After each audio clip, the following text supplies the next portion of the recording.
All right. About 25 years ago, Matthew Shepard, this is for him. Briefly, it explains it in the beginning. For Matthew, have you ever seen the way that they break a horse's spirit? Have you ever seen the way that they break a horse's spirit with no care at all? On the night of October 6, 1998, Aaron McKinney and Russell Henderson abducted 21-year-old college student Matthew Wayne Shepard. They drove him out to an isolated field just outside of Laramie, Wyoming.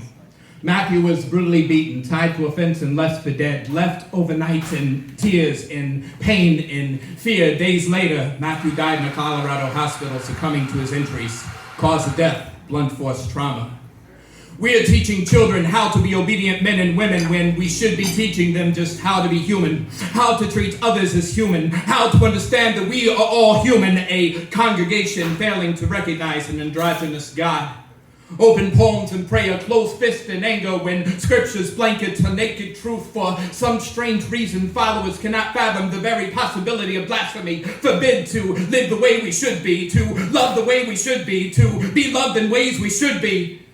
And as the world changes, why are so many afraid to change with it? What do we got against evolution anyways? Why are we so afraid to love each other, to love ourselves? We lose ourselves, we fail each other, only coming together to hate another, to escape ourselves by finding another, to blame for our own faults, fears, and inadequacies. Dear God, I hope this finds you well. Dear God, I hope I find you before the followers do. Dear God, I hope this reaches you before your untimely passing. Those most indoctrinated will be the first to scream indoctrination. They will speak of imaginary agendas. They will read biased studies. They will repeat what they see on TV. They will teach your children pure bigotry. And if this truly was all for the children, then why are we giving them such a heavy burden to bear? For a child to be bred a soldier, to be raised to believe in war, to support the very executioner, to believe in the illusion of freedom, to be a defender of heartless imperialism, but to never believe in peace, to never believe in acceptance, to only believe in love with restrictions, to never believe in you.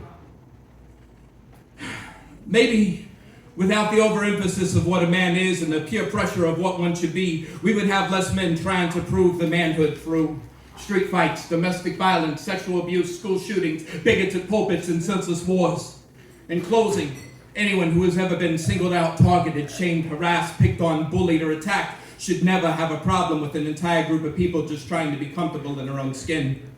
Organizations do not truly represent individuals, and I see this time and time again, and if they do, and if it's not them, then blame the television, setting out false narratives in order to entice conflict and keep us separate. And when we fail to cross these imaginary lines, when we fail to break from our boxes, our groups, our tribes, we remain as strangers, and strangers are easier to stereotype, much more easier to lie about. And this doesn't make the violence right. This does not justify fear. What this does is bring tears. It brings a mother's worst fear to life. It brings far too early funerals. It brings thought to be sinners straight to heaven. Rest in peace, Matthew Shepard. Thanks for your time. Thanks for your official